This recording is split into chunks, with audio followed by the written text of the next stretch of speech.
Hello friend, সবাই কেমন আছেন? আমি তো ভীষণ ভালো আছি। তো দেখুন, আজ সকাল সকাল চলে এলাম ছাদে। তো গাছগুলো একদমই শুকিয়ে যাচ্ছিল, তো ভাবলাম একটু জল দিয়ে আসি। তো একেবারে রেডি হয়ে গেছি ছেলেকে স্কুলে পৌঁছে দেব। তো ওকে রেডি করব, তো ভাবলাম তার আগে একটু গাছে জল দিয়ে আসি। তো এখন গিয়ে ওর জন্য আবার টিফিন তৈরি করব। যেহেতু ঘুমোচ্ছিল, তো অনেক সকালেই উঠেছে ঘুম থেকে, তো ওর জন্য টিফিন করব। ওর জন্য চাউমিন করছি। তো একটু চাউমিন ওর জন্য টিফিনটা পাঠিয়ে দিচ্ছি। তো এই পাশে বসিয়ে দিয়েছি চা।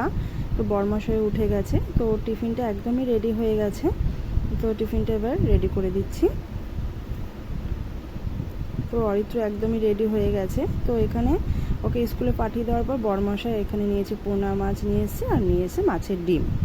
তো আজ বাড়িতে রান্না হয়েছে। তো এখানে রয়েছে আমড়া দিয়ে মুসুর ডাল, আর হয়েছে পটল দিয়ে সর্ষে পোস্ত দিয়ে একটু শুকনো শুকনো করে করা হয়েছে, কিন্তু ভীষণ টেস্ট হয়েছিল খেতে, গরম ভাতে দারুণ লেগেছে। আর এখানে রয়েছে পোনা মাছের ঝোল। তো এই ছিল আজকে রেসিপি। তো তারপরে রান্নাবান্না সেরে তো স্নানটা সেরে নিলাম। তো স্নানের আগে যে কটা কাঁচা থাকে আমি কেচে ঠেচে নিয়ে নিই, একেবারে পরিষ্কার হয়ে যায়। তো আজ দুটো জানলার পর্দা কেচে নিলাম। তো এখানে ছেলের কিছু জামা রয়েছে, সেগুলো কেচে ধুয়ে মেলে দিচ্ছি। প্রতিদিনেরটা প্রতিদিন করে ফেললে না, তো অত অসুবিধা হয় না।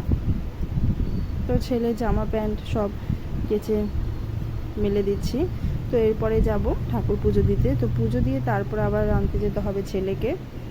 তো ভিডিওটা ভালো লাগলে অবশ্যই আমাকে সাবস্ক্রাইব করবেন চ্যানেলটিকে, আর লাইক করে দেবেন।